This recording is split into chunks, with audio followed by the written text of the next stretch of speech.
تحتمس الثالث من أشهر ملوك الدولة الحديثة، بل من أشهر ملوك مصر القديمة وأعظم حكامها، وأحد أقوى الأباطرة في التاريخ، حيث أسس إمبراطورية مصرية حديثة في ذلك الوقت استمرت حتى عهد رمسيس الحادي عشر. واليوم نحن في زيارة لمعبد عمدة الذي أقامه ذلك الملك العظيم، والذي خصصه للآلهة أمون را ورع خور أختي.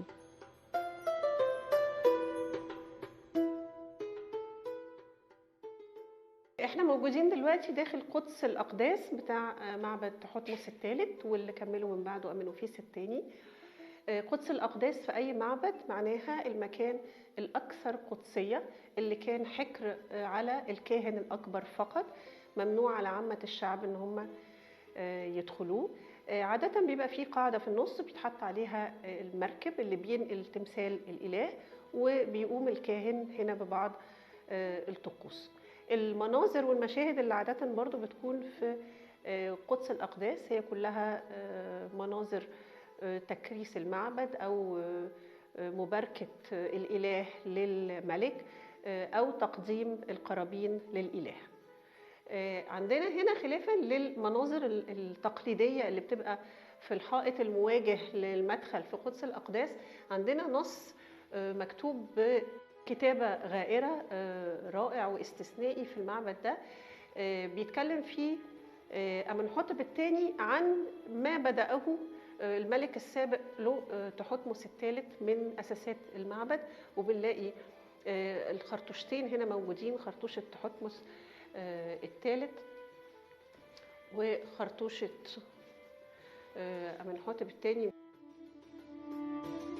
من أهم مناظر المعبد ده، وده برضو مش بنلاقيه في معابد كتيرة، هو تكريس المعبد.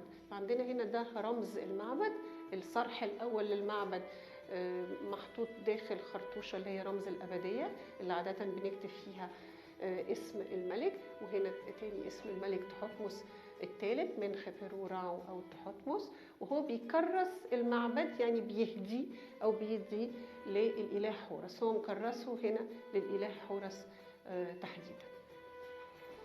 مناظر تانية مهمة جدا، مشهد صغير هنا وهنشوف المشهد الأكبر بتاعه في الصالة الخارجية، اللي هو الملك بيمثل نفسه فيما يسمى عند المصريين القدماء عيد الحب سد. حب يعني عيد، وده العيد الثلاثيني اللي بيحتفل بيه أي ملك بعد مرور 30 سنة المفروض عشان يثبت شبابه وقوته.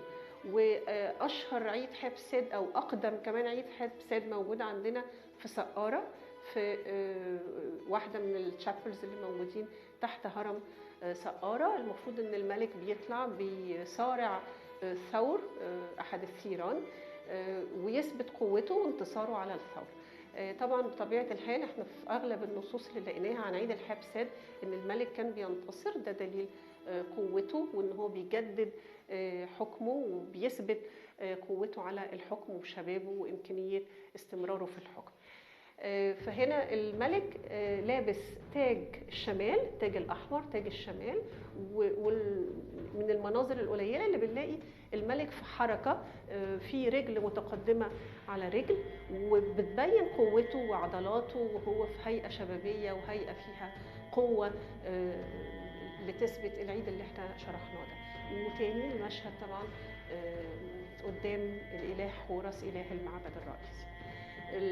نفس المشهد هنشوفه في الصالة الخارجية مع اختلاف التاج، يبقى هنا مع تاج الشمال وبره هنلاقيه مع تاج الجنوب.